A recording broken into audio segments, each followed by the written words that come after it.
Hello everyone, my self Syed Sajid Ali. और आज हम लोग महाराष्ट्र स्टेट बोर्ड लेवल का 12th स्टैंडर्ड का बायोलॉजी चैप्टर नंबर 1 देखने वाले हैं, जिसका नाम है reproduction in lower and higher plants. ठीक है, ये नए सिलेबस के मुताबिक ये पहला चैप्टर है। हो सकता है कि ये वीडियो थोड़ा लेंदी हो जाए, तो इसीलिए आप लोगों का समय बचाने के लिए मैंने डिस्क्रिप्शन में इस चैप्टर से रिलेटेड जो भी टॉपिक्स एंड सब टॉपिक्स आने वाले हैं उन लोगों का टाइम मैं डिस्क्रिप्शन में डाल के रख रहा हूँ, ताकि आप उस समय पर या उस वक्त पर जब आप क्लिक करते हो डायरेक्टली आप उस टॉपिक पे पहुंचते हो। तो अगर किसी को पूरा वीडियो नहीं देखना है और एक कोई पर्टिकुलर टॉपिक देखना है तो उसके लिए ये ज़्यादा फ़ायदेमंद होगा और वक्त भी बचेगा। ठीक है, अभी हम लोग शुरुआत करते हैं चैप्टर से, reproduction in lower and higher plant. कभी भी कोई भी चैप्टर या टॉपिक अगर हम शुरू करते हैं तो हम लोगों को उसके वर्ड्स को जानना बहुत ज़रूरी है, उसके मीनिंग को जानना बहुत ज़रूरी है। ठीक है, ताकि हम लोगों के लिए आगे की चीज़ें आसान हो जाए। तो सबसे पहला है क्या? रिप्रोडक्शन। रिप्रोडक्शन एक्चुअली अगर आप गौर करोगे ये दो वर्ड से बना हुआ है दो वर्ड्स है इसमें, एक है री, दूसरा है प्रोडक्शन। तो री का मतलब क्या? री मतलब होता है रिपीट, टू रिपीट। रिपीट मतलब क्या? यानी दोहराना, वापस। रिपीट बोले तो वापस। और प्रोडक्शन बोले तो क्या? प्रोडक्शन बोले तो क्या? To produce. टू प्रोड्यूस बोले तो क्या? यानी कि कोई चीज़ को बनाकर तैयार करना। ठीक है, रिप्रोड्यूस। तो क्या रिपीट हो रहा है? री बोले तो रिपीट, प्रोड्यूस बोले तो बनाना। तो क्या वापस रिपीट हो रहा है या क्या बन रहा है? तो याद रखो, हर कोई अपने जैसे को रिप्रोड्यूस कर रहा है, हर कोई अपने जैसे को बना रहा है। मिसाल के यानी ऐसा नहीं है कि अपना हम शक्ल पैदा कर रहा है, रिपीट का मतलब ऐसा नहीं है। रिपीट मतलब अपने जैसे को रिपीट कर रहा है। मिसाल के तौर पे अगर मैं गेहूं अगर ज़मीन में डालता हूं तो गेहूं ही उगेगा, अंगूर नहीं। अगर मैं चावल ज़मीन में डालता हूँ तो चावल ही उगेगा। तो क्या हो रहा है? चावल खुद को रिपीट कर रहा है, इन शॉर्ट खुद को रिप्रोड्यूस कर रहा है। समझ में आया? इंसान का बच्चा ही पैदा करेगा और जो जानवर है, पर्टिकुलर जानवर, वो अपना पर्टिकुलर बच्चा ही पैदा करेगा। तो क्या हो रहा है? वो अपने जैसे को रिपीट कर रहा है। कैसा रिपीट कर रहा है? प्रोड्यूस करके। इसीलिए उसको बोला गया है रिप्रोडक्शन। ठीक है, इसके बाद तो इससे हम लोगों को ये समझ में आता है, इस वर्ड से हमको एक डेफिनेशन, थोड़ा सा आइडिया मिल जाती है कि what is the definition of reproduction. एकदम सिंपल लैंग्वेज में रिप्रोडक्शन का डेफिनेशन है the process in which organism produce of its own kind. Own kind मतलब अपने जैसा। ठीक है, the process in which organism produce of its own kind is known as reproduction. इसके बाद आपके टेक्स्ट बुक में सिग्निफिकेंस ऑफ रिप्रोडक्शन दिया हुआ है। सिग्निफिकेंस मतलब क्या? यानी कि फ़ायदा, यानी रिप्रोड्यूस करके हमको क्या फ़ायदा होता है। ठीक है, तो दो फायदे होते हैं, आपके बुक के मुताबिक बोला गया है दो फायदे होते हैं। एक है continuity of life, life continue हो रही है। देखो एकदम सिंपल सी बात है, अगर जो भी जिंदा, चाहे वो प्लांट हो या एनिमल हो, अगर वो अपने जैसे को नहीं बना रहा या उन लोग रिप्रोड्यूस नहीं कर रहे, कोई भी रिप्रोड्यूस नहीं कर रहा है, तो एक वक्त ज़रूर ऐसा आएगा कि दुनिया में कोई जिंदा चीज़ नहीं बचेगी, लाइफ अर्थ पे बचेगी नहीं। लेकिन रिप्रोड्यूस करते हैं इसीलिए लाइफ जो है अर्थ पे कंटिन्यू हो रही है। बराबर है। दूसरा बोला गया है continuity of species, of species. अब स्पीशीज क्या है? स्पीशीज बोले तो क्या? किसी की जात। जैसे कि हम लोगों को मालूम है कि हाँ, जैसे कि हिबिस्कस रोजा साइनेंसिस एक प्लांट की ये एक अलग प्रजाति है। तो अगर हम लोग हिबिस्कस रोजा साइनेंसिस वाला प्लांट अगर रिप्रोड्यूस बंद करना ही, यानी करना ही बंद कर देंगे, रिप्रोड्यूस करना ही बंद कर देंगे थ्रू आउट द वर्ल्ड, तो क्या हो जाएगा कि एक वक्त ऐसा आएगा कि हिबिस्कस वाला स्पीशीज ही नहीं बचेगा, एक्सटिंक्ट हो जाएगा, विलुप्त जिसको हम लोग बोलते हैं। तो क्या हो जा रहा है कि हम लोग रिप्रोड्यूस करने की वजह से जो प्रजाति होती है, चाहे वो प्लांट हो या एनिमल हो, उसकी प्रजाति भी कंटिन्यू हो रही है, इन शॉर्ट लाइफ भी कंटिन्यू हो रही है। तो ऑलमोस्ट दोनों का सेम मतलब है। ये है क्या? सिग्निफिकेंस, फायदा ऑफ रिप्रोडक्शन। इसके बाद नेक्स्ट पार्ट आता है आपके बुक के पहले पैराग्राफ में के end of the first paragraph. ये आता है कि there are 2 types of reproduction. Reproduce जो है 2 तरीके से किया जाता है, एक होता है सेक्सुअल और दूसरा होता है क्या?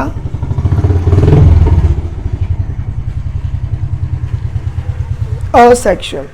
एक होता है सेक्सुअल, आपके टेक्स्ट बुक के हिसाब से एक होता है सेक्सुअल और दूसरा होता है asexual type of reproduction.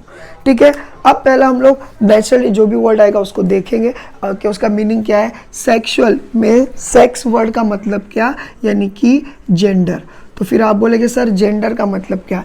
Gender बोले तो क्या, इट कुड बी मेल और फीमेल, यानी कि मर्द या औरत।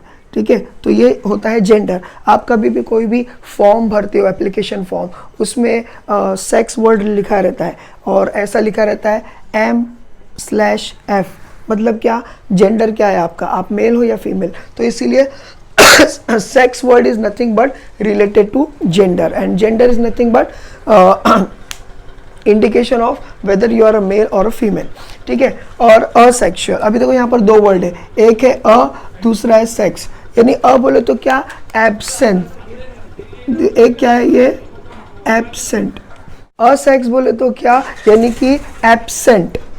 एब्सेंट और सेक्स बोले तो क्या, जेंडर, यानी एब्सेंट ऑफ जेंडर। यानी क्या हो जा रहा है कि यहाँ पर रिप्रोडक्शन होगा, लेकिन कैसे, अगर कोई एक जेंडर भी एब्सेंट रहा, कोई एक जेंडर भी एब्सेंट रहा तो भी चलेगा, रिप्रोडक्शन हो जाएगा। जबकि सेक्सुअल में सेक्सुअल वर्ड आया है, मतलब क्या, यानी कि दोनों जेंडर का प्रेजेंट होना जरूरी है, तब जाके रिप्रोडक्शन होगा। ठीक है, सेक्सुअल में मेल एंड फीमेल दोनों का प्रेजेंट होना जरूरी है for the purpose of reproduction.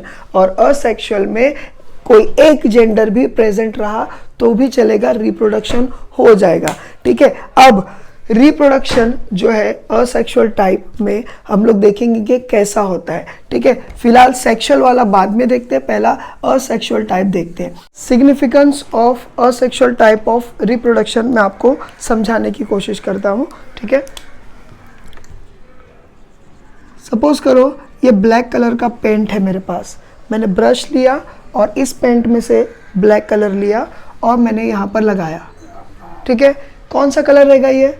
Naturally black में से अगर मैंने ब्लैक हिस्सा लिया हूँ तो ब्लैक ही रहेगा। वापस से करते हैं, मैंने ब्रश लिया, पेंट में काला वाला ब्लैक कलर लिया, यहाँ पर लगाया, कौन सा कलर रहेगा? ये भी ब्लैक। वैसा यहाँ पर भी किया, ये भी ब्लैक। यानी कि अगर मैं एक वाला, यानी कि कोई एक कलर से एक ही जैसा कलर लेते रहूं तो सारे कलर भी क्या रहेंगे? ब्लैक ही रहेंगे। तो इससे क्या साबित हो रहा है कि they are almost identical to each other. क्यों? क्योंकि कुछ नहीं, खाली उसका हिस्सा मैं लेते जा रहा हूँ और दूसरी जगह लगाते जा रहा हूँ। बराबर है, ऐसा ही होता है असेक्सुअल टाइप ऑफ रिप्रोडक्शन में। असेक्सुअल टाइप ऑफ रिप्रोडक्शन में ये जितने भी जो प्लांट प्रोड्यूस होते हैं they are genetically identical to each other, और ये एक दूसरे के जैसे ही दिखते हैं, कलरिंग वाइज एक दूसरे के जैसे ही दिखते हैं, बिल्कुल हूबहू एक जैसे। हूबहू एक जैसे मतलब क्या? लाइक अ क्लोन। तो याद रखो, जो asexual type of reproduction produce होते हैं वो क्लोन जैसे होते हैं। अब ऐसा ही हम लोग सेक्सुअल टाइप को देख लेंगे। सेक्सुअल टाइप में मैंने सपोज करो लाल कलर ले लिया, लाल पेंट। अब मैंने क्या किया, लाल पेंट में से यहाँ पर एक पेंट का हिस्सा यानी किया। अब यहाँ पर ये कौन सा कलर रहेगा? नेचुरली रेड में से लिया हो तो रेड ही रहेगा। अब मैंने ब्लैक में से एक हिस्सा लिया और मैंने रेड के साथ मिक्स किया। अब क्या ये दोनों सेम रहेंगे? नहीं। अब हम लोगों को ब्लैक एंड रेड का जो है मिक्सचर मिला है। मिक्सचर मिला है तो क्या होगा? It will be different from both the original parent.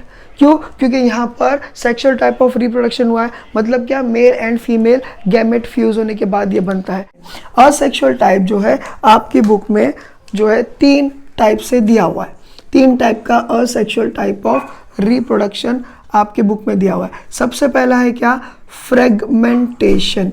सबसे पहला क्या है, फ्रेगमेंटेशन। फ्रेगमेंट का मतलब क्या हो जाता है, हिस्सा या टुकड़ा।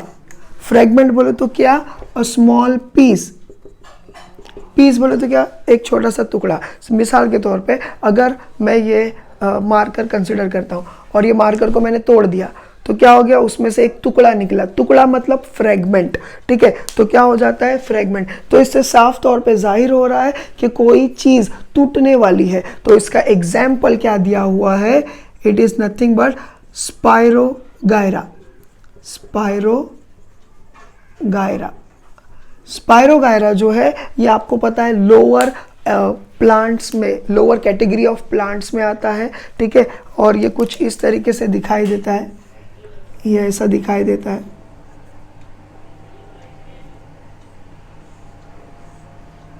कुछ इस तरीके से दिखाई देता है और इसमें जो है ये स्पाइरली कॉइल्ड जो होते हैं प्रोटोप्लाज्म, इसके जो है इसमें क्लोरोप्लास्ट होते हैं, ठीक है। और ये स्पायरोगायरा होता है। स्पायरोगायरा अंडर फेवरेबल कंडीशन ये डिवाइड होता है, यानी कि फ्रेगमेंटेशन करता है। और क्या होता है, जैसा एक पर्टिकुलर लेंथ तक वो पहुंच जाएगा, उसके बाद इसमें ऑलमोस्ट इक्वल पार्ट में 2 हिस्से टूट जाते हैं, यानी कि 2 हिस्से हो जाते हैं। और फिर ये एक हिस्सा खुद एक इंडिविजुअल टाइप का जो है ये बन जाएगा, क्या, स्पायरोगायरा। दूसरा पार्ट जो दिया हुआ है ये क्या है, बडिंग दिया हुआ है। अब बडिंग के लिए आपके बुक में एग्जाम्पल दिया हुआ है, किसका, आपके बुक में एग्जाम्पल दिया हुआ है ईस्ट। ईस्ट क्या है, एक तरीके का फंगस है और ये ईस्ट जो है बहुत सारे बेकरी प्रोडक्ट्स वगैरह बनाने में हेल्प करता है, ठीक है, for the purpose of fermentation, ठीक है। तो ये ईस्ट होता है।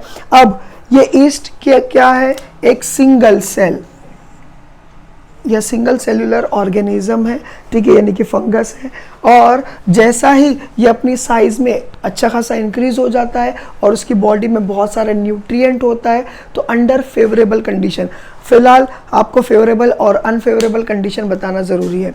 देखिए, फेवरेबल बोले तो क्या, जो आपको फेवर करता है। फेवर बोले तो क्या, जो आपको सूट करता है। मिसाल के तौर पे अगर सपोज करो, मैं पहला अनफेवरेबल बताता हूँ, फेवरेबल ऑटोमेटिकली समझ में आ जाएगा। मिसाल के तौर पे अगर आप बाहर जा रहे हो, आपने छतरी नहीं ली है और सपोज करो बारिश आ गई, तो आप बराबर से जा पाओगे नहीं, आपको कहीं ना कहीं शेड में रुकना पड़ेगा। यह आपके लिए अनफेवरेबल कंडीशन हो गई। The condition which do not suits you is known as unfavorable condition। तो क्या हो गया, जो बारिश में आप गए तो क्या हो गया, आपको बिना छतरी के गए तो आपको वो कंडीशन सूट नहीं कर रही है, that is a unfavourable condition. तो फेवरेबल कंडीशन क्या है, डेफिनेटली जब आप छतरी लेके जा रहे हो, अचानक बारिश आई, इट्स ओके, ये सिचुएशन भी आपको जो है फेवर कर लेगी। क्यों, क्योंकि आपके पास छतरी है, आपको रुकना नहीं पड़ेगा। तो आई होप तुम लोग फेवरेबल एंड अनफेवरेबल कंडीशन समझ गए होंगे। तो ये under the favourable condition divide होता है।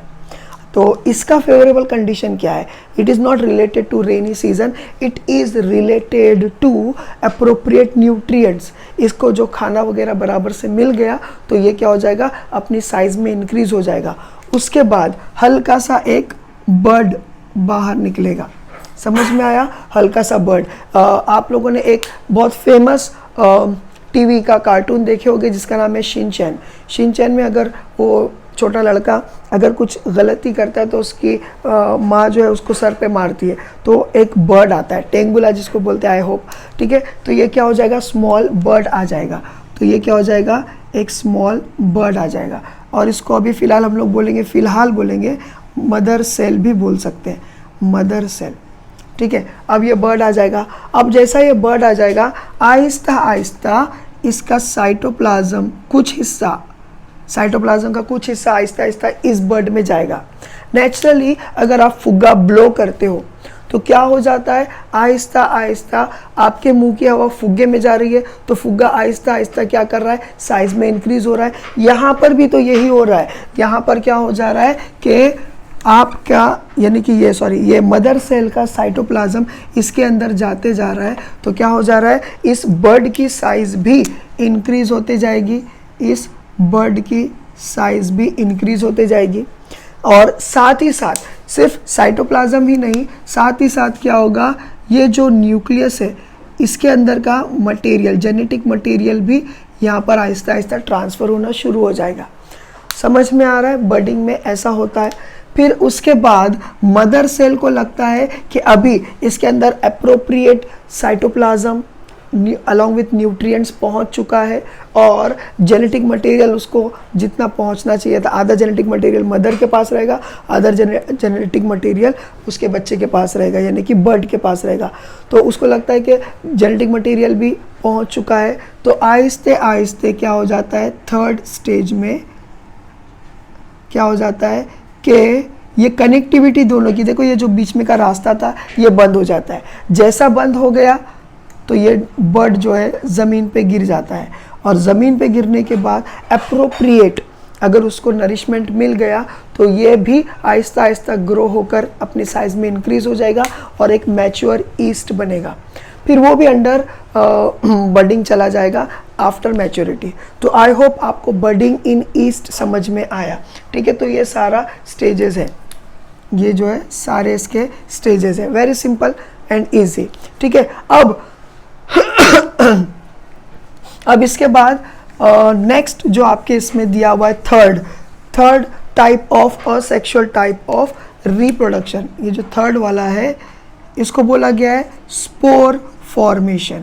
स्पोर फॉर्मेशन, तो फिर आपको पहला वर्ड का मतलब समझना ज़रूरी है। अच्छा, बर्ड का मतलब मैंने नहीं बताया, बर्ड का मतलब होता है स्वेलिंग। क्या है, बर्ड का मतलब होता है स्वेलिंग। बर्ड का मतलब होता है क्या, स्वेलिंग। ठीक है, अब स्पोर फॉर्मेशन, स्पोर का मतलब क्या होता है, it is nothing but a sex cell.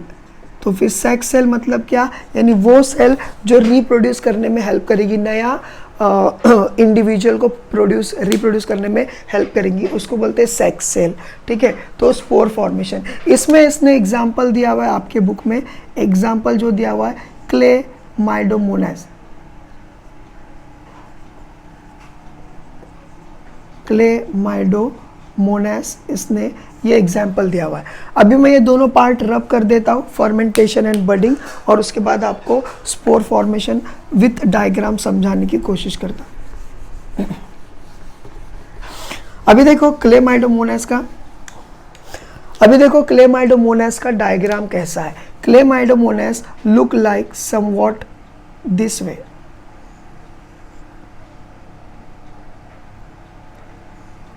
ये उसका न्यूक्लियस है और इसको बोलते हैं फ्लैजेला। ये पानी में रहता है और ये जो है इसका नाम क्या है, फ्लैजेला। ठीक है, ये पानी में रहता है और ये फ्लैजेला के ज़रिए से स्विम करता है पानी में इन सर्च ऑफ फूड। ठीक है, अब ये भी एक, और ये फेवरेबल कंडीशन में डिवाइड होता है। ये फेवरेबल कंडीशन में डिवाइड होगा। ठीक है, फेवरेबल कंडीशन बोले तो क्या, यानी जो उसको सूट कर रही है। ठीक है, मजबूरी में नहीं डिवाइड होगा ये।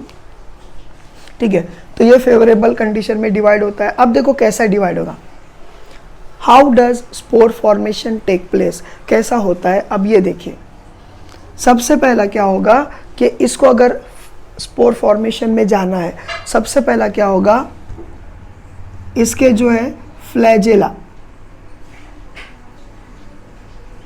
ये जो है ये क्या हो जाएंगे, शेड हो जाएंगे, मतलब क्या, झड़ जाएंगे, गिर जाएंगे।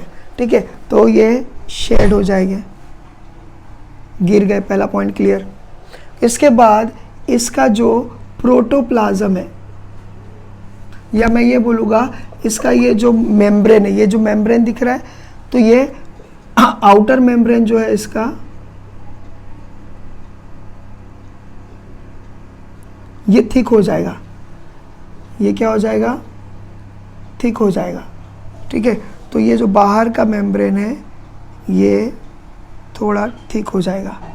ठीक है, ये थोड़ा सा क्या हो जाएगा, थिक हो जाएगा, आउटर मेम्ब्रेन थोड़ा सा थिक हो जाएगा। इसके बाद क्या हो जाता है कि इसके अंदर 2 माइटोटिक डिवीजन हो गए। याद रखो क्या हो गए, 2 mitotic division takes place, 2 mitotic division.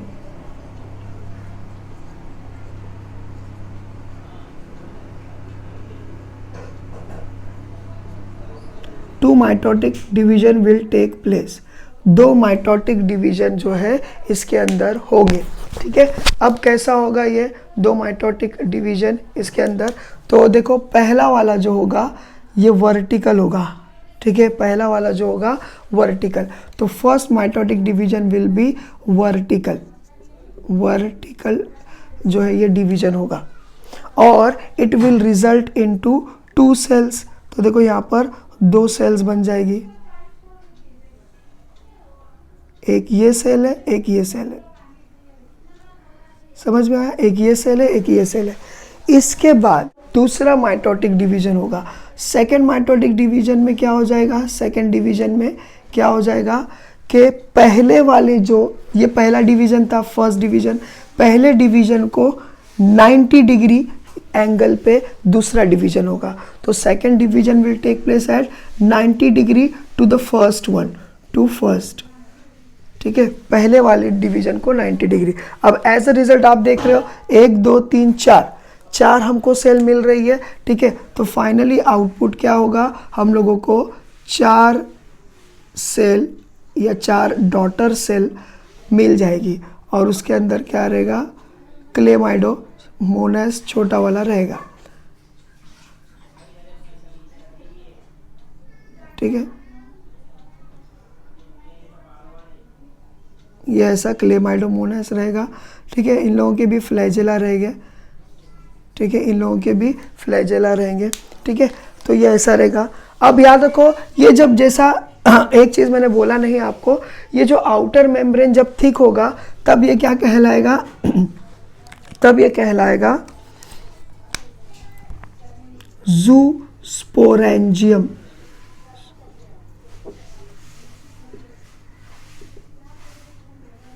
ज़ूस्पोरेंजियम, zoo का मतलब क्या, एनिमल।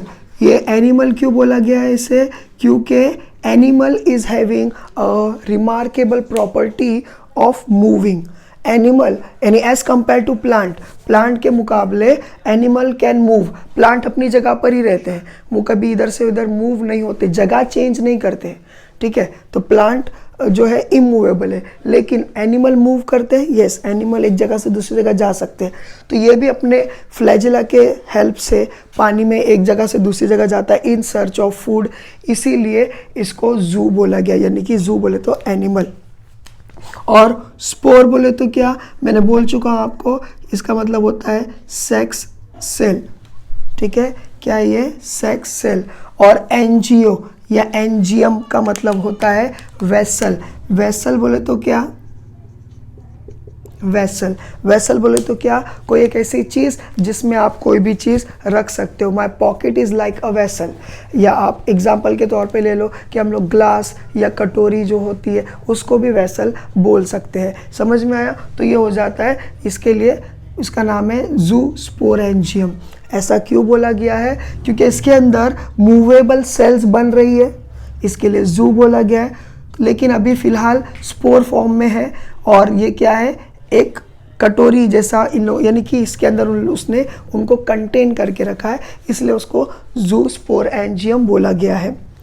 अब जैसे इन लोग अंदर मैच्योर हो जाते हैं तो क्या हो जाता है, ये जो है ज़ूस्पोरेंजियम जो है ये टूट जाती है, ये टूट जाती है, और ये चारों भी क्लेमाइडोमोनास जो है, अब ये कहलाते हैं क्या, ज़ूस्पोर। ये कहलाते हैं क्या, ज़ूस्पोर। ज़ूस्पोर मतलब क्या, ज़ू बोले तो क्या, एनिमल मतलब मूविंग, और स्पोर बोले तो क्या, सेक्स सेल। तो ये क्या करते हैं, जैसा ये टूटेगा तो ये बाहर निकल के मूव करेंगे। मूव करने के बाद वो सर्च करेंगे उन लोगों का खाना, और जहाँ पर भी उनको खाना मिलेगा वहाँ पर खा खा कर ये आहिस्ता आहिस्ता अपनी मैच्योरिटी लेवल पे पहुँचेंगे। ये हो जाता है क्या, स्पोर फॉर्मेशन इन क्लेमाइडोमोनास। ठीक है, तो आई होप तुम लोगों को ये समझ में आया होगा। इसके बाद जो नेक्स्ट है, आपके बुक में ऐसा बोला गया है कि इसके ये 3 के अलावा इसने और 3 अलग अलग नाम दिया हुआ है। एक है बाइनरी फिजन, बाइनरी फिजन, ठीक है।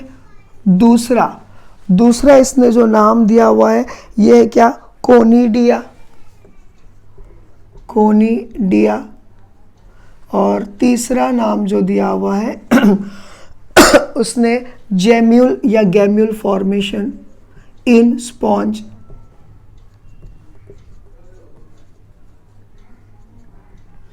ठीक है, ये 3 अलग अलग उसने नाम दिया हुआ है। ठीक है, अब इन लोगों के मीनिंग हम लोग जानेंगे। बाय बोले तो क्या, 2, बाय बोले तो क्या यानी कि 2। ठीक है, नरी बोले तो क्या, नंबर, नरी बोले तो क्या, नंबर। फिजन बोले तो क्या, टू सेपरेट, फिजन बोले तो क्या, टू सेपरेट, अलग होना, अलग होना, सेपरेट। ठीक है, यहाँ जगह नहीं है इसलिए लिख नहीं पा रहा हूँ। फिजन मतलब टू सेपरेट, अलग होना। कोनिडिया, कोनिडिया बोले तो क्या, डस्ट, धूल जो होती है, धूल। तो आपको समझ में आएगा जब मैं इसको समझाऊंगा। ये इतना हल्का होता है कि हल्की सी हवा भी आएगी तो ये उड़कर जो है अपने हवा के साथ उड़ने लगता है, तो it is like a dust, तो इसीलिए कोनिडिया बोला गया है। इसका मतलब होता है डस्ट, ग्रीक और लैटिन में। ठीक है, जेम्यूल, जेम्यूल बोले तो क्या, बर्ड, बर्ड मतलब क्या, वो जो मैंने बोला था शिनचैन की मदर उसको मारेगी, तो बर्ड मतलब स्वेलिंग, बर्ड मतलब स्वेलिंग। ठीक है, फॉर्मेशन मतलब यानी कि फॉर्म होना। ठीक है, तो ये पहला नाम का मतलब हम लोग समझ गए। अब सबसे पहला हम लोग बाइनरी फिजन यानी ये तीनों को थोड़ा सा समझते हैं। याद रखो, इसने सिर्फ आपके बुक में सिर्फ नाम दिया हुआ है लेकिन उसको बताया नहीं है, लेकिन फिर भी मैं बता देता हूँ, मे बी नीट में आपको काम आ जाए। बाइनरी फिजन, बाइनरी फिजन जो होता है बता चुका हूँ। बाइनरी बोले तो क्या, 2 नंबर। ठीक है, बाइनरी फिजन, ये जो बाइनरी फिजन होता है एक्चुअली ये आपकी बुक में खाली अमीबा करके नाम दिया हुआ है एज एन एग्जाम्पल, मगर ये 3 टाइप का होता है और तीनों के लिए अलग अलग एग्जाम्पल दिया हुआ है। एक होता है simple binary fission, simple binary fission. दूसरा होता है क्या, transverse binary fission, transverse binary fission. और तीसरा होता है क्या, वर्टिकल बाइनरी फिजन और longitudinal binary fission.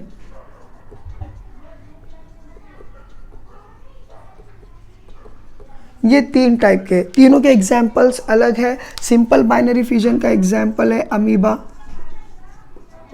Simple binary fission का नाम है एग्जाम्पल है अमीबा। ट्रांसवर्स बाइनरी फिजन का जो एग्जाम्पल है वो है क्या, पैरामेशियम, वो है क्या, पैरामेशियम।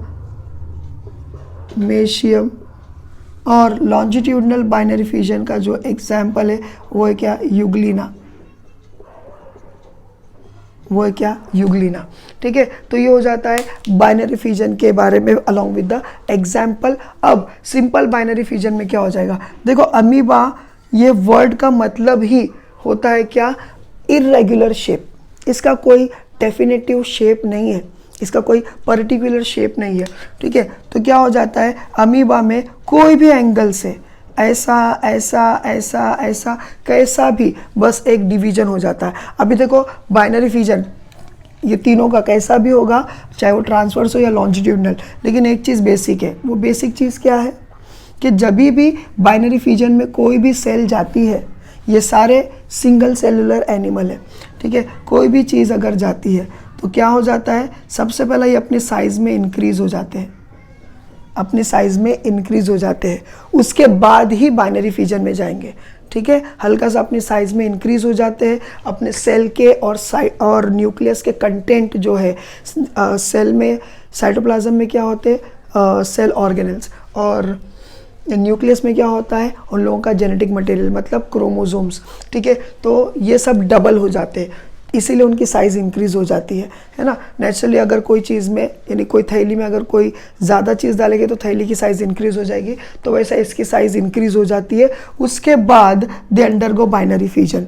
ठीक है, तो अब ये वाला जो तरीका है सिंपल बाइनरी फिजन में क्या हो जाता है, रैंडमली कहीं से भी कोई एक डिवीजन होगा बस एक बार, तो ये सपोज करो ऐसा साइज़ में इंक्रीज़ हो गई अमीबा, और आहिस्ते से उसके अंदर बीच में एक डिप्रेशन आएगा। ठीक है, एक हल्का सा डिप्रेशन आएगा, ये ऐसा कुछ डिप्रेशन आएगा। ये डिप्रेशन जो है एक ऊपर से एक नीचे से ऐसा आएगा, और आहिस्ता आहिस्ता इसको गहरा करते रहेगा। तब तक के लिए मीनवाइल जो न्यूक्लियस में का जो जेनेटिक मटेरियल है ये थोड़ा सा इसको ट्रांसफ़र हो जाता है और साइटोप्लाज्म में। ठीक है, और फिर ये आहिस्ते आहिस्ते ये गहरा होते होते क्या हो जाता है, हमको 2 इक्वल जो है सेल मिल जाती है, और इसको बोलते हैं क्या, सिंपल बाइनरी फिजन। अब इसके बाद आता है क्या, नेक्स्ट जो है ये क्या होता है, transverse binary fission. Transverse binary fission जो होता है ये किसके अंदर होता है, पैरामेशियम।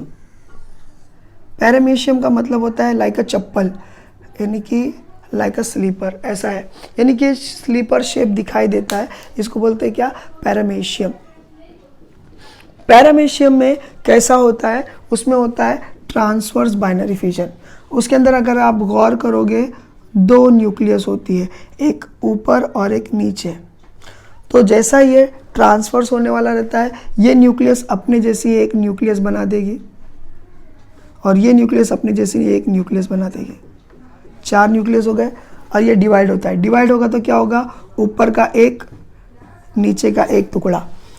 देखो ऊपर भी 2 न्यूक्लियस हो गई, बराबर है, जैसा यहाँ हो गई थी, और इधर भी 2 न्यूक्लियस हो गए, तो क्या हो जाता है, हमको 2 पैरामेशियम मिलते हैं। इसका शेप ऐसा नहीं होता है, शेप ऐसा ही होता है जैसा अभी है। तो ये 2 न्यूक्लियस वाला हमको पैरामेशियम मिल जाता है। ये डायग्राम को कंसिडर मत करो, ये डायग्राम सही है, समझ में आया। तो ये हो जाता है क्या, transverse binary fission. And the next and the last is longitudinal binary fission. Longitudinal बोले तो क्या, यानी कि देखो अगर ये एक डस्टर है, अगर मैं इसको ऐसा काटता हूँ, देखो अभी इस पे फिलहाल एक मार्क है, तो ये क्या, ये ट्रांसवर्स बाइनरी फिजन हो गया, यानी कि ये ऐसा हॉरिजॉन्टल कटा है, मतलब ट्रांसवर्स, जो कि अभी हम लोगों ने देखे थे ट्रांसवर्स। लॉन्जिट्यूडिनल में क्या हो जाएगा, ऊपर से आप ऐसा काटोगे, ऐसा सर से लेके पैर तक स्ट्रेट, इसको बोलेंगे क्या, लॉन्जिट्यूडिनल। तो लॉन्जिट्यूडिनल के लिए यूग्लिना में जो है, अभी यूग्लिना दिखता कैसा है, यूग्लिना कुछ ऐसा दिखता है, और एक फ्लैजेला बाहर आता है। तो यूग्लिना, सपोज करो ये यूग्लिना है, ये हाथ यूग्लिना है, यहाँ से लेके यहाँ तक यूग्लिना है। ठीक है, तो क्या हो जाता है, यूग्लिना में ऊपर से दिख रहा है, ऊपर से नीचे के तरफ ऐसा कटता है, और ये हो जाता है 2 यूग्लिना। ठीक है, एक यूग्लिना सिर्फ एक है, फिर आहिस्ते आहिस्ते वो सेल 1 से 2 बन जाता है, और ऊपर से नीचे की तरफ ये ऐसा कट जाता है। इन शॉर्ट बाजू बाजू से कटता है, समझ में आया, ऐसा कटेगा, और 2 यूग्लिना हम लोगों को मिल जाएगी। अलग होते वक्त ऊपर से नीचे की तरफ ये कटेगा, तो ये हो जाता है क्या, लॉन्जिट्यूडिनल बाइनरी फिजन हो जाता है इन यूग्लिना, और उसको बोलते हैं लॉन्जिट्यूडिनल बाइनरी फिजन। इसके बाद सेकंड आता है कोनिडिया। देखो तो ये बाइनरी फिजन हो गया, कोनिडिया। अब आता है क्या, कोनिडिया। कोनिडिया क्या है, इसका मतलब क्या होता है, डस्ट। अभी देखो ये जो कोनिडिया होता है ना, एक्चुअली ये फंगस पे होता है। अभी फंगस क्या है, अगर आप आपके घर में रोटी या ब्रेड कुछ दिन के लिए रख देते हो और उसको खाते नहीं हो, और ये खुला रहता है। आहिस्ते आहिस्ते कुछ दिन के बाद उसके ऊपर फंगस जम जाता है, कुछ कभी कभी वाइट कलर का दिखता है, कभी ग्रीनिश ब्लूइश कलर का दिखता है, तो वो होता है फंगस। अगर वो फंगस को हम लोग अंडर द माइक्रोस्कोप देखेंगे ना तो क्या हो जाता है, कुछ ऐसा स्ट्रक्चर दिखाई देता है, कुछ ऐसा हम लोगों को स्ट्रक्चर दिखाई देता है। ठीक है, अब इसके अंदर अगर गौर से देखेंगे, इस छोटे छोटे हिस्से, ये जो मैं छोटे छोटे टुकड़े बता रहा हूँ या बना रहा हूँ, इसको एक टुकड़े को बोलेंगे हाइफा, एक टुकड़े को बोलेंगे हाइफा। बहुत सारे टुकड़े हैं तो क्या हो गया, हाइफे, तो इसको क्या बोलेंगे, हाइफे। या फिर कलेक्टिवली हम लोग इसको बोलते हैं माइसेलियम। क्या बोलेंगे, माइसेलियम। और माइसेलियम का मतलब होता है nothing but a fungus. Mycelium का मतलब क्या होता है, नथिंग बट अ फंगस। अब इसके ऊपर अगर आप गौर करोगे तो इसके ऊपर होता है क्या, स्पोर एंजियम। इसको क्या बोलते हैं, स्पोर एंजियम, स्पोर एंजियम। स्पोर का मतलब मैंने बोल चुका हूँ कि सेक्स सेल, चलो लिख देता हूँ, सेक्स सेल है। और एंजियो का मतलब मैंने बोल चुका हूँ कि vessel. Angium is related to angio. आप लोगों ने नाम सुने होंगे एंजियोग्राफी। एंजियोग्राफी में क्या करते हैं, अगर किसी का हार्ट नॉर्मल फंक्शनिंग कर रहा है या नहीं, ये जानने के लिए हमारे थाई में एक मोटी सी ब्लड वेसल होती है, ब्लड वेसल, वेसल एंजियो।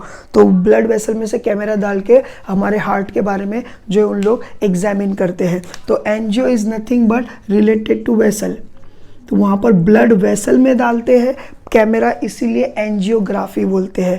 ठीक है, तो वैसा वेसल, एंजियो बोले तो रिलेटेड टू वेसल, तो स्पोर बोले तो क्या है, सेक्स सेल, और एंजियो बोले तो वेसल। यानी कि ये वो वेसल है जो कंटेन करता है सेक्स सेल, किसका, यानी कि फंगस का। अब इसके अंदर बहुत सारे अंदर मैं अंदर का बता रहा हूँ, बहुत सारे जो है स्पोर्स बन रहे हैं। और जैसा ये मैच्योरिटी लेवल पे पहुँच जाते हैं और इस पे अगर हल्का सा पानी गिर जाता है, हल्का सा, या अगर पानी नहीं भी गिरता है, आसपास के सराउंडिंग से ये मॉइस्चर को एब्जॉर्ब करता है। एब्जॉर्ब करता है तो क्या होता है, ये बर्स्ट हो जाता है।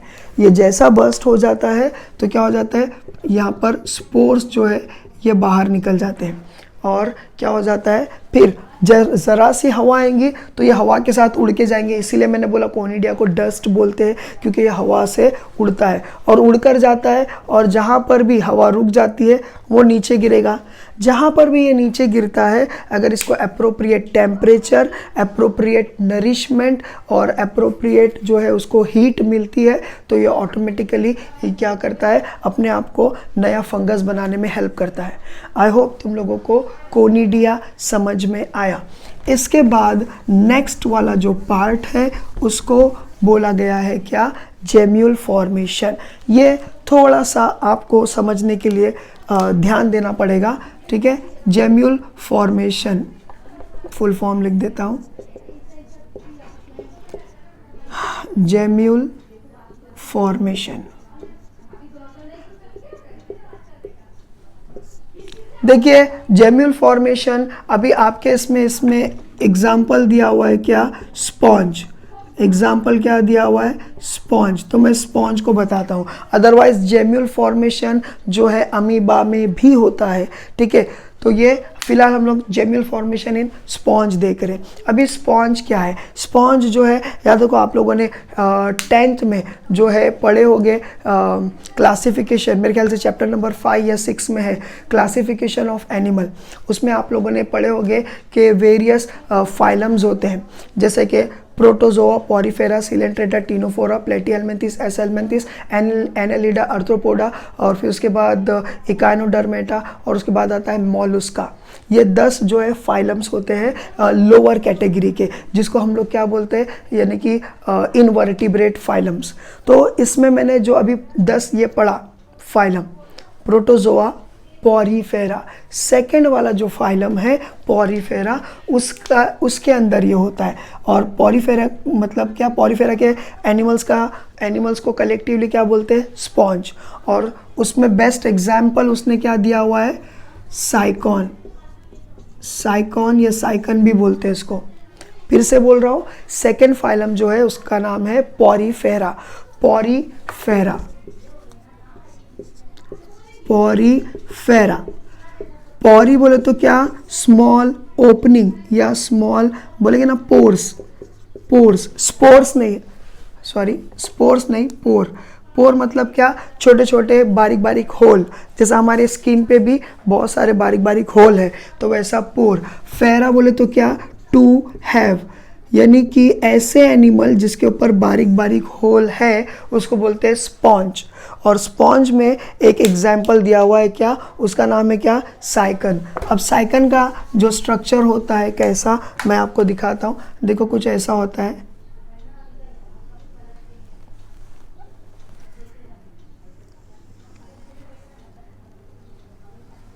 ये कुछ ऐसा होता है। और नीचे जो है ज़मीन पर, ज़मीन मतलब कोई एक पर्टिकुलर चीज़ पे ये अटैच होता है, इसका नाम होता है सबस्ट्रेटम। सबस्ट्रेटम, ये उसको बोलते हैं सबस्ट्रेटम। ठीक है, तो ये होता है। अभी सब बोले तो क्या, सब बोले तो बिलो, सब बोले तो क्या, बिलो। स्ट्रेटा या स्ट्रेटम का मतलब क्या हो जाता है, यानी कि लेयर, लेयर। स्ट्रेटा का मतलब क्या होता है, लेयर। तो ये नीचे वाले लेयर पे जो है ये अटैच होता है, सब स्ट्रेटम। ठीक है, अभी देखो ये जो मैं बारीक बारीक डॉट की बात कर रहा था, स्पोर की, पोर की बात कर रहा था, ये बारीक बारीक ऐसा इसके ऊपर पूरी बॉडी पे पोर्स होते हैं, उसको बोलते हैं ऑस्टिया। और ये बाहर जो होता है, ये ऊपर जो होता है उसको बोलते हैं क्या, ऑस्क्यूलम। ऑस्क्यूलम, ऑस्क्यूलम मतलब क्या, यानी कि माउथ। और ऑस्टिया बोले तो क्या, ऑस्टिया बोले तो क्या, स्मॉल ओपनिंग, स्मॉल ओपनिंग। तो ये ऐसा इसके जस्ट स्ट्रक्चर के बारे में मैंने बताया। अब सपोज करो ये स्पॉन्ज को मैं लॉन्जिट्यूडिनल सेक्शन लेता हूँ, यानी कि सर से लेके पैर तक स्ट्रेट अगर उसको मैं कट करता हूँ तो उसके अंदर हमको क्या दिखेगा, जेम्यूल फॉर्मेशन। याद रखो, हम लोग देख रहे हैं जेम्यूल फॉर्मेशन। तो ये अगर स्ट्रेट काटेंगे तो हमको अंदर से कुछ ऐसा स्ट्रक्चर दिखाई देगा, कुछ ऐसा स्ट्रक्चर दिखाई देगा। बॉडी की जो है यानी कि 2 लेयर दिखाई देगी, हम लोगों को 2 लेयर दिखाई देगी। ठीक है, और यहाँ पर जो है खाली स्पेस रहेगा, इसको बोलते हैं spongocoel. Spongocoel, spongo related to sponge, coel बोले तो क्या, कैविटी। सील बोले तो क्या, कैविटी। तो ये हो जाएगा स्पॉन्जोसील। अब इधर पर जो है कुछ सेल्स होते हैं, कुछ सेल्स होते हैं, समझ में आया। तो यहाँ पर कुछ सेल्स होते हैं और ये सेल्स जो है अमीबॉइड सेल बोलते हैं इसको, अमीबॉइड सेल्स बोलते हैं। अमीबॉइड सेल्स एक्चुअली यानी कि इसको आर्कियोसाइट सेल्स भी बोलते हैं। क्या बोलते हैं इसको, और आर्कियोसाइट सेल्स भी बोलते हैं, आर्कियोसाइट सेल्स भी बोलते हैं इसको। ठीक है, आर्कियोसाइट सेल्स। ठीक है, अब क्या हो जाता है कि जो स्पॉन्ज होता है under unfavourable condition, unfavourable condition बोलते क्या, वो कंडीशन जो आपको सूट नहीं करती।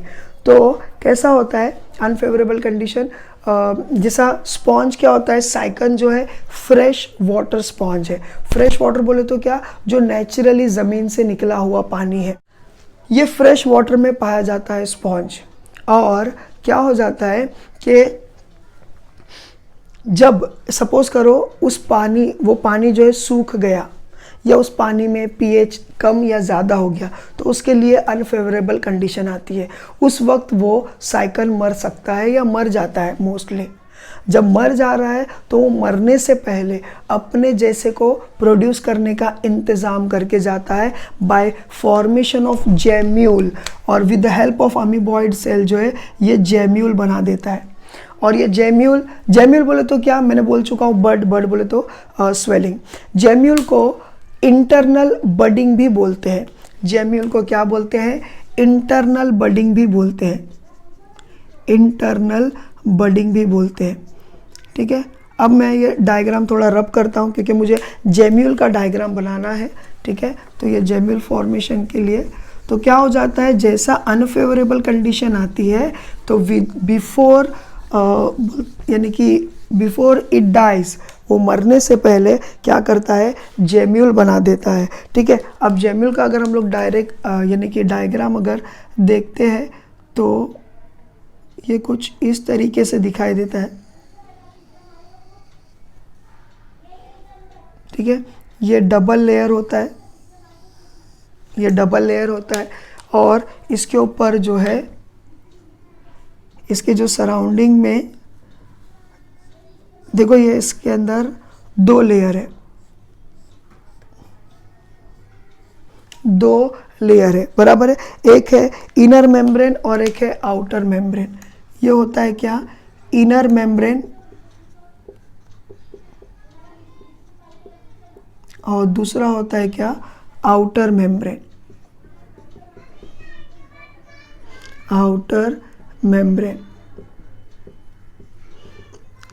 ठीक है। तो inner membrane and outer membrane, और इसको बोलते हैं क्या, स्पीक्यूल। इसको क्या बोलते हैं, स्पीक्यूल। अब इस स्पीक्यूल का मतलब क्या, यानी कि कांटा, यानी जो हमारे पैर में बबूल का कांटा चुभ जाता है तो कैसा दिखता है, वो एकदम नोकीला दिखता है। ऐसा ही जो ये स्पीक्यूल्स होते हैं, और ये जो स्पीक्यूल होते हैं मोनो एक्सोनिक स्पीक्यूल्स होते हैं। ये अनब्रांच्ड स्पीक्यूल्स है या मोनो एक्सोनिक स्पीक्यूल्स बोलते हैं। ये जो आउटर लेयर है उसको प्रोटेक्शन के लिए स्पीक्यूल्स रहते हैं, ठीक है। और इसके अंदर बहुत सारी सेल्स होती है, बहुत सारी, सारा सेल से भरा हुआ रहता है। ये मैं ऐसा रैंडमली जल्दी जल्दी बना दे रहा हूँ। ये जो होते हैं, और इस सेल को बोलते हैं क्या, आर्कियोसाइट सेल्स, और ये क्या हो जाते हैं, आर्कियोसाइट सेल, ठीक है। अब जैसा अनफेवरेबल कंडीशन आती है, जैसा अनफेवरेबल कंडीशन आती है, ठीक है, तो क्या हो जाता है कि ये जेम्यूल जो है स्पॉन्ज के ऑस्क्यूलम से बाहर निकलता है। ऑस्क्यूलम देखो मैंने बताया था, ये इसका ऊपर का मुंह होता है, ये जो है ना, ये हिस्सा, इसको बोलते हैं क्या, ऑस्क्यूलम। और मैंने इसको अंडरलाइन करके बोला था कि माउथ। तो ये इसके इस एरिया में ये जेम्यूल बनता है, और ये जेम्यूल जो है यहाँ से बाहर निकलता है और ऐसा बाहर निकल जाता है, क्योंकि अभी ये मरने वाला है। तो मरने से पहले अपने जैसे को बनाने का इंतज़ाम करके जा रहा है by the production of gemmule formation. तो ये जेम्यूल इसके बाहर निकलेगा।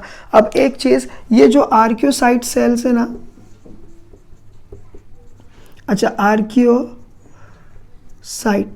का मतलब क्या, आर्कियो वर्ड का मतलब होता है ओल्डेस्ट, ओल्डेस्ट। कुछ लोग हिस्टोरिकल भी बोलते हैं, ओल्डेस्ट बोलते बहुत पुरानी, बहुत पुरानी, ठीक है। तो ये आर्कियोसाइट्स होती है, ये सारी सेल। आर्कियोसाइट सेल को टोटीपोटेंट सेल भी बोलते हैं। क्या बोलते हैं, टोटीपोटेंट सेल भी बोलते हैं। टोटी मतलब टोटल, टोटल। पोटेंट बोले तो क्या, पोटेंशियल। पोटेंशियल बोले तो क्या, आई होप तुम लोगों को दिखाई दे रहा होगा, टोटीपोटेंस, एक मिनट, आपको दिखाई दे रहा होगा, आई होप सो, ठीक है, छोटा ही सही लेकिन दिख रहा है, ठीक है। टोटीपोटेंट, टोटी बोले तो टोटल, और पोटेंशियल बोले तो क्या, उसकी बोले कि ना हम लोगों को कुव्वत, यानी कि कैपेबिलिटी, कैपेबिलिटी। अभी देखो कोई भी एक सेल है, ठीक है, टोटीपोटेंट मतलब क्या, मैं वो समझाने की कोशिश कर रहा हूँ। कोई एक सेल है, ठीक है, चलो एक एग्जांपल लेता हूँ टोटीपोटेंस को समझाने के लिए। टोटीपोटेंट को कंसिडर करो एज अ स्टूडेंट, जो अभी 10th स्टैंडर्ड में होते हैं, एज अ स्टूडेंट। एक क्लास में सपोज करो 50 स्टूडेंट बैठे हैं, ये वो सारे टोटीपोटेंट सेल की तरह है जो फ्यूचर में कुछ भी बन सकते हैं। उसी में से कुछ बच्चे डॉक्टर्स भी बनेंगे, हो सकता है कुछ बच्चे पुलिस ऑफिसर बन सकते हैं, कुछ बच्चे हो सकता है पॉलिटिशियन बन जाए, कुछ बच्चे हो सकता है मॉडल या एक्टर बन जाए, कोई एयर होस्टेस वगैरह कुछ उसमें बन जाए, कोई रिलीजियस वाला इंसान बन जाए। इन शॉर्ट क्या हो जाता है कि एक ही क्लास में वो सारे फ्यूचर वाले लोग बैठे हैं, समझ में आया, जो आगे जाके कंट्री को चलाएंगे। वैसा ही ये वो सारे सेल है जो आगे जाके स्पॉन्ज का अलग अलग हिस्सा बनेंगे। कोई बन सकता है कि ये साइड वॉल बन गया, कोई कैविटी का हिस्सा बन सकता है, कोई ऑस्क्यूलम वाला हिस्सा बन सकता है, कुछ भी बन सकता है। तो टोटीपोटेंट मतलब क्या, वो सेल जो अपनी टोटल पोटेंशियल लगा देता है अपने आप को कोई एक पर्टिकुलर चीज़ बनाने में। एक स्टूडेंट है जो टोटल पोटेंशियल लगाकर आगे जाकर बन रहा है क्या, डॉक्टर, इंजीनियर वगैरह बन रहा है, टोटल पोटेंशियल। आप समझ में आया। तो ये जो सेल होती है, हर एक सेल अपनी कोशिश करती है कि वो स्पॉन्ज, नया स्पॉन्ज बनने के लिए हेल्प करे, लेकिन नया स्पॉन्ज का पार्ट, कोई हिस्सा बनने के लिए। समझाता हूँ मैं और अच्छे से। तो क्या हो जाता है, अनफेवरेबल कंडीशन आ गई, यानी कि पानी की कमी हो जाती है, सूखा हो जाता है, या फिर क्या हो जाता है कि पीएच पानी का बिगड़ गया। उस टाइम पे ये साइकिल मर रहा है। मरने से पहले इसने अपने जैसा अपने जैसा बनाने के लिए जेम्यूल बनाया। और ये जो जेम्यूल होता है, ये क्या होता है, ऐसा बाहर निकलता है और ऑस्क्यूलम से ये बाहर निकल जाता है। बाहर निकलने के बाद ये क्या करता है, आसपास कोई सबस्ट्रेटम ढूंढता है। सबस्ट्रेटम बोले तो जो पानी के बीनीथ, यानी कि पानी के जो नीचे बाजू की जो लेयर है, वहाँ पर कोई सहारा ढूंढता है और वहाँ पर ये उल्टा हो जाता है। वहाँ पर क्या हो जाता है, मैं एक बात बोला नहीं, इसको माइक्रोपाइल बोलते हैं। यहाँ लिख देता हूँ, माइक्रोपाइल, इसको माइक्रोपाइल बोलते हैं। माइक्रो बोले तो क्या, स्मॉल या स्मॉलेस्ट, जो जल्दी दिखता नहीं है, तो यानी कि स्मॉलेस्ट बोलेंगे। पाइल बोले तो क्या, ओपनिंग, स्मॉलेस्ट या स्मॉल ओपनिंग। ठीक है, तो ये स्मॉल ओपनिंग होती है। तो क्या हो जाता है, ये जो जेम्यूल है, ये पूरा जेम्यूल है, ये जेम्यूल क्या करता है, उल्टा हो जाता है, अपसाइड डाउन। अप साइड जो है उसका डाउन हो जाता है। मतलब माइक्रोपाइल जो है नीचे सबस्ट्रेटम के ऊपर उल्टा हो जाता है। समझ में आया। ये कुछ इस तरीके से उल्टा हो जाएगा। देखो, इसको मैंने उल्टा कर दिया। अब नेचुरली कोई बॉटल है और वो खुली है, वो उल्टी हो जाए तो क्या हो गया, उसके अंदर की सारी चीज़ें बाहर आ जाएगी। तो क्या हो जाता है, ये सारी चीज़ें, यानी कि सेल आहिस्ते आहिस्ते बाहर आ जाती है। और बाहर आने के बाद क्या हो जाता है कि ये सारी सेल मिलकर एक स्पॉन्ज बनाने की कोशिश करती है। ठीक है, और वो जो है वो साइकिल जो है अपने जैसे को फिर से उसने पैदा करके अपने आप को कंटिन्यू करवा दिया। अभी हमारा नेक्स्ट टॉपिक है वेजिटेटिव प्रोपगेशन। अभी वेजिटेटिव प्रोपगेशन को समझने के लिए पहला ये वर्ड को समझना होगा। ठीक है, तो सबसे पहले समझते हैं वेजिटेटिव पार्ट। ये वेजिटेटिव मतलब क्या, प्लांट का वो हिस्सा जो रूट है या स्टेम है या लीफ है या बर्ड है। I repeat, root, stem, leaf और बर्ड, ये चारों भी कलेक्टिवली या इंडिविजुअली कहलाते हैं क्या, vegetative part of a plant. Propagation का मतलब क्या, प्रोपगेशन बोले तो क्या, टू प्रोपगेट, यानी कि कोई चीज़ को फैलाना। कोई चीज़ को क्या हो जाता है, फैलाना। याद रखो, यानी कि इससे एक बात हमको समझ में आ रही है कि प्लांट के ये चार हिस्से, रूट, स्टेम, लीफ और बर्ड में से कोई एक हिस्से को अगर हम लोग ज़मीन में डालते हैं और नया प्लांट आता है, उसको बोलेंगे क्या, वेजिटेटिव प्रोपगेशन। ठीक है, तो याद रखो कि वेजिटेटिव प्रोपगेशन में या तो रूट या स्टेम या लीफ या फिर बर्ड, ये चारों में से कोई भी हिस्सा, अगर सपोज करो मैंने रूट लिया, किसी प्लांट का रूट लिया, एक हिस्सा रूट, और उसको डाल दिया ज़मीन में, नया प्लांट होगा तो क्या हो गया, प्रोपगेशन हुआ कि नहीं, प्लांट फैल रहा है कि नहीं, यस फैल रहा है, तो ये क्या हो गया, वेजिटेटिव प्रोपगेशन। अगर मैंने स्टेम लिया, किसी प्लांट का स्टेम लिया, उसको ज़मीन में डाला, और ये क्या किया मैंने, उसको ज़मीन में डालने के बाद नया झाड़ आ गया, तो क्या हो गया, वेजिटेटिव प्रोपगेशन। वैसा लीफ का हो गया, वैसा बर्ड का हो गया। तो वेजिटेटिव प्रोपगेशन में आपके बुक में जो सबसे पहला एग्जाम्पल दिया हुआ है वो, या टाइप बताया हुआ है, वो है क्या, कटिंग। क्या हो जाता है, cutting. Cutting is nothing but very simple. क्या हो जाता है, कोई भी ये जो मैंने 4 चीज़ बताया, रूट, स्टेम, लीफ और बड, ये चारों में से कोई भी एक चीज़ आप काट कर उसको ज़मीन में डालो, नया प्लांट आ सकता है, उसको बोलेंगे क्या? कटिंग। ठीक है, चाहे वो रूट हो, स्टेम हो, लीफ हो या बर्ड हो, उसको काटो, ज़मीन में डालो और फिर वो नया झाड़ आ सकता है। याद रखो, इतना आसान नहीं होता है ये कटिंग करके डायरेक्टली ज़मीन में डालो नया झाड़ आ जाए। उसके लिए वेरियस प्रोसीजर फॉलो करने पड़ते, कुछ प्रोसीजर फॉलो करने पड़ते, तब जाकर ये कटिंग में सक्सेसफुल हम लोगों को मिल सकती है। इसके बाद आता है ग्राफ्टिंग। अब दूसरा होता है क्या? ग्राफ्टिंग। अब ग्राफ्टिंग क्या है? ग्राफ्टिंग आपने सुने होंगे कि हम लोग एक्चुअली, जैसा आपने नाम सुने होंगे ट्रांसप्लांटेशन, किडनी ट्रांसप्लांट कर रहे हैं। एक इंसान की किडनी ख़राब हो गई है, दूसरे इंसान से वो किडनी लेकर जो हम लोग उसकी किडनी लगा सकते हैं, तो it is nothing but a transplant, लेकिन उसको ग्राफ्टिंग भी। तो ग्राफ्टिंग मतलब क्या? किसी और का हिस्सा लेकर किसी और के ऊपर फिट करना। ठीक है, तो ये हो जाता है ग्राफ्टिंग। तो ग्राफ्टिंग में यहाँ पर एग्जाम्पल दिया हुआ है कि सपोज़ करो कि ये एक प्लांट है।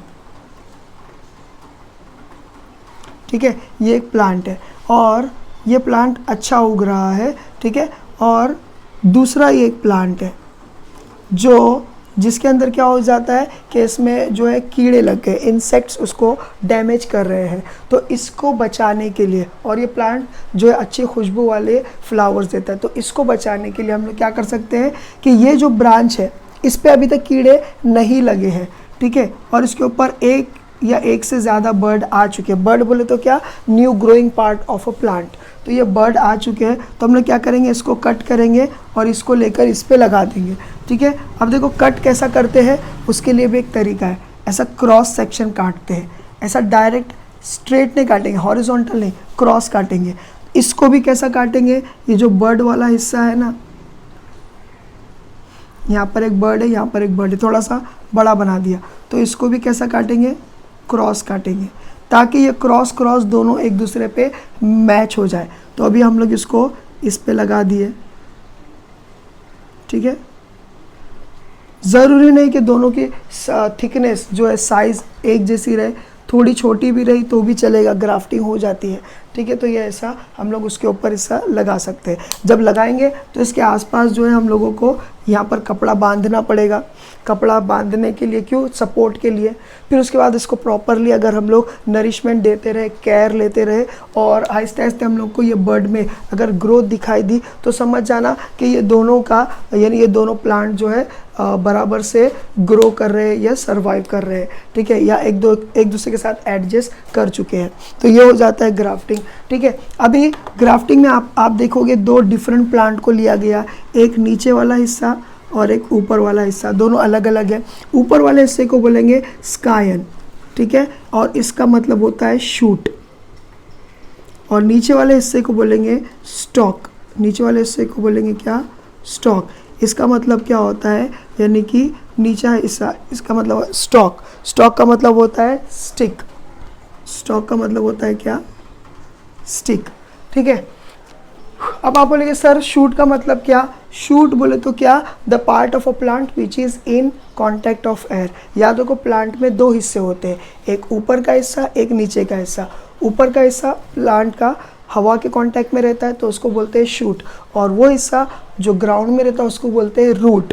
ठीक है, तो यहाँ पर ये हवा के इसमें है तो उसको शूट बोला गया। आप बोलेंगे सर ये भी हवा के, नो डाउट ये भी हवा के कांटेक्ट में है, मगर एज़ कम्पेयर टू दिस ये अपर पार्ट है, इसके लिए उसको शूट बोला गया है और उसको स्टिक बोला गया है। ठीक है, दूसरा तरीका जो आपके बुक में बोला गया है उसको बोला गया है बर्ड ग्राफ्टिंग। अब ये बर्ड ग्राफ्टिंग क्या होता है? तो देखो क्या हो जाता है, अगर सपोज करो ये प्लांट है और इसके अंदर ऐसा कुछ बर्ड आया इसके ब्रांच पे या इसके स्टेम पे, तो मैं खाली इतना हिस्सा काटूंगा, पूरा डंडी काटने की ज़रूरत नहीं है, मैं खाली बस इतना हिस्सा काटूंगा, और इधर पे जिसके ऊपर भी मुझे ये अटैचमेंट करना है मैं उधर पे भी हल्का सा एक ऐसा कर्व एंगल काटूंगा या छाटूंगा, ऐसा कर्व एंगल, और उसके अंदर ये बर्ड लगा दूंगा। ठीक है, यहाँ देखो सिर्फ एग्जैक्टली बर्ड नहीं लेना है, बर्ड के आसपास का भी थोड़ा हिस्सा लेना है। क्यों? क्योंकि हम लोग को बर्ड को बांधना पड़ता है। यहाँ बर्ड आ गया, यहाँ पर हम लोगों को इसको बांधना पड़ेगा।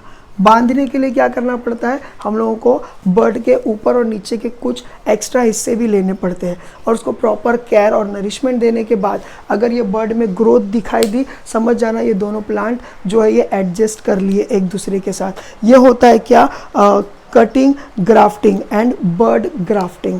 ठीक है, तो आई होप तुम लोगों को ये समझ में आया होगा। अभी आप सोचो कि ग्राफ्टिंग का हमको फ़ायदा क्या है। तो देखो, ग्राफ्टिंग का सिग्निफिकेंस ये है कि ग्राफ्टिंग के ज़रिए से हम डिफरेंट टाइप के प्लांट्स बना सकते हैं और जो मर रहा है उस प्लांट को हम लोग सर्वाइव करवा सकते हैं। कैसे, सपोज करो ये प्लांट है और इसके अंदर पूरे कीड़े लग गए हैं, तो मगर ये ब्रांच है जिस पे अभी तक कीड़े नहीं लगे हैं, तो हम लोग ये हिस्सा काटेंगे और ये इस पे लगा देंगे। अगर ये सर्वाइव कर पाया तो क्या हो गया, ये प्लांट सर्वाइव कर पाएगा।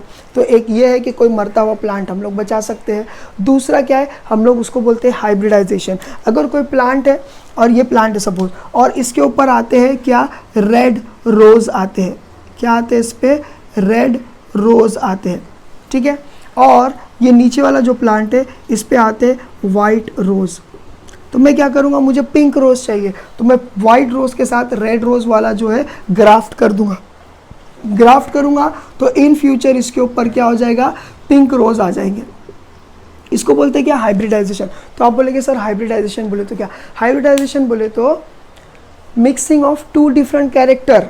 समझ में आया, मतलब दूध में दूध मिलाया, नॉट अ हाइब्रिडाइजेशन। दूध में पानी मिलाया, हाइब्रिडाइजेशन, यानी कि क्या, mixing of two different character is known as a hybridisation. तो आई होप यहाँ पर आप लोगों को समझ में आया होगा। White colour flower is a different character, red colour flower is a different character. दोनों को मिक्स किया तो नया ही हम लोगों को पिंक प्लांट आ गया। तो ये क्या हो जाता है, वेजिटेटिव प्रोपगेशन में कटिंग एंड ग्राफ्टिंग। ठीक है।